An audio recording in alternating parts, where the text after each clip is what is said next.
हाँ जी, good morning students. काफ़ी बच्चे हैं जो आइल्स करना चाहते हैं, है ना।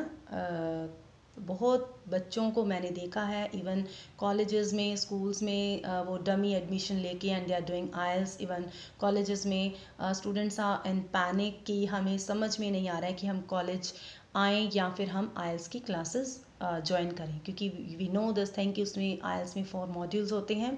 Writing module, listening module and जो आपका रीडिंग मॉड्यूल है एंड देन स्पीकिंग मॉड्यूल। तो 4 आवर्स आपको देने ही पड़ते हैं आइल्स सेंटर में, and that is very tough if you are going regular college and simultaneously अगर आप आइल्स भी कर रहे हैं, तो ये मैं समझ सकती हूँ आपके लिए बहुत मुश्किल हो जाता है। लेकिन अब मैं आपको जो आइल्स से रिलेटेड भी कोई प्रॉब्लम्स हैं, देखो इंग्लिश सीखना बहुत मुश्किल नहीं है, एक्चुअली आइल्स भी बहुत मुश्किल नहीं है। द थिंग इज़ कि if you are good in English then definitely you can easily clear this exam.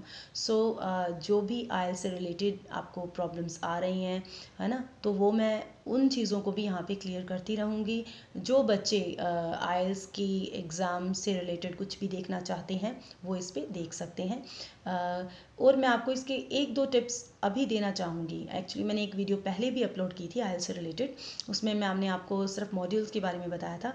तो आज मैं आपको थोड़ा सा जो लिसनिंग मॉड्यूल है उसके बारे में बताना चाहूँगी।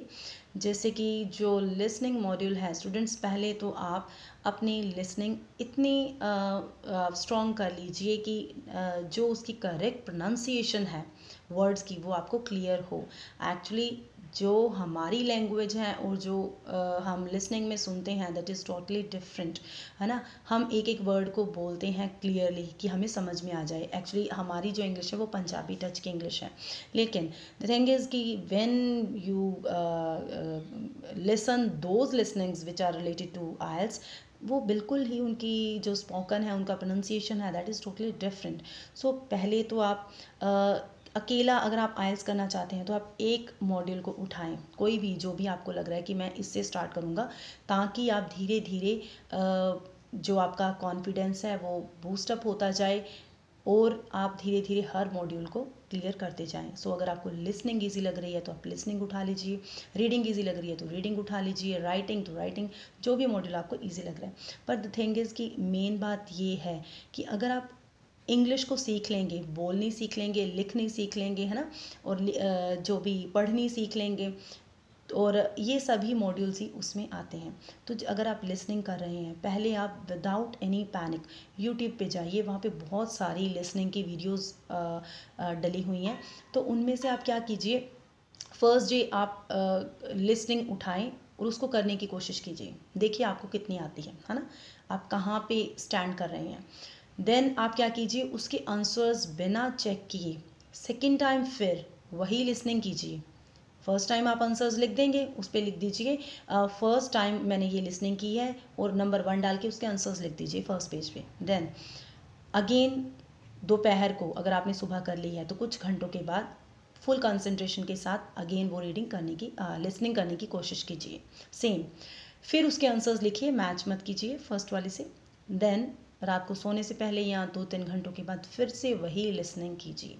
उसके बाद ना आप आंसर्स चेक कीजिए नेक्स्ट डे, या फिर रात को ही चेक करके देखिए कि आपको असल में प्रॉब्लम क्या है। क्या आपको इंग्लिश समझ में नहीं आ रही है, कि आपकी कंसंट्रेशन की प्रॉब्लम है, या आपकी जो उसमें SES प्लूरल सिंगुलर है ना, इन पे भी गलतियां हो जाती हैं, या आपकी जो स्पेलिंग मिस्टेक्स ज़्यादा हैं। तो आप पहले ये चीज़ क्लियर कीजिए कि लिसनिंग में असल में आपकी प्रॉब्लम आ कहाँ पे रही है ना।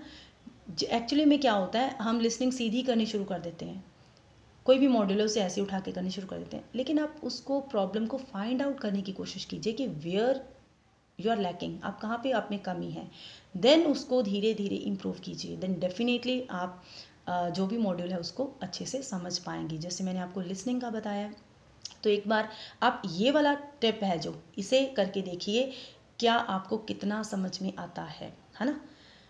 और आप ज़्यादा से ज़्यादा लिसनिंग को ध्यान से फुल कंसंट्रेशन से, अभी आप वो मत देखिए कि इतने टाइम में ही मैंने करनी है, चाहे उसके जैसे आपको आता है पैसेज 1, पैसेज 2, पैसेज 3, पैसेज 1 है उसके पीछे बढ़ जाइए, उसको समझने की कोशिश कीजिए, अकेले पैसेज 1 ही कर लीजिए, देन पैसेज 2 कीजिए, पैसेज 3 कीजिए, जिनकी बिल्कुल वीक है मैं उनको बता रही हूँ, है ना। और धीरे धीरे वो फुल फर्स्ट 2 3 पैसेज हैं वो एक ही टाइम पे करने की कोशिश कीजिए, डेफिनेटली इम्प्रूवमेंट होगी। इट्स माई ओन एक्सपीरियंस, क्योंकि earlier I use to teach the students of IELTS also, तो वहाँ पे मैंने ये अपना जो फंडा है इम्प्लीमेंट किया था और बच्चों को काफ़ी इम्प्रूवमेंट भी लगी थी। तो मैं आपको यही बात बोलना चाहूँगी कि जो लिसनिंग है उसको प्लीज़ आप ध्यान से, कंसंट्रेशन से, पहले तो आपके माइंड में कोई और प्रॉब्लम, कोई और टेंशन नहीं होनी चाहिए। Even you should be in a ऐसी प्लेस पे होने चाहिए आप जहाँ पे बिल्कुल पीसफुल एनवायरनमेंट हो, शांति हो। अगर आपको बार बार कॉल आ रही है, अगर आपको ये भी करना है वो भी करना है, तो definitely it is not your cup of T.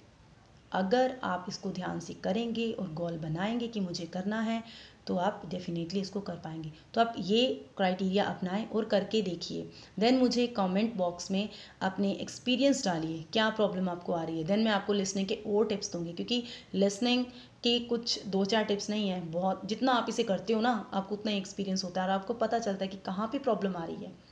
तो each and everything I will clear you, but we are going to start with the listening. So listening पे कंसंट्रेट कीजिए एंड यूट्यूब पे जाइए, बहुत सारी लिसनिंग्स पढ़िए, उनको करने की कोशिश कीजिए। Okay students, thank you.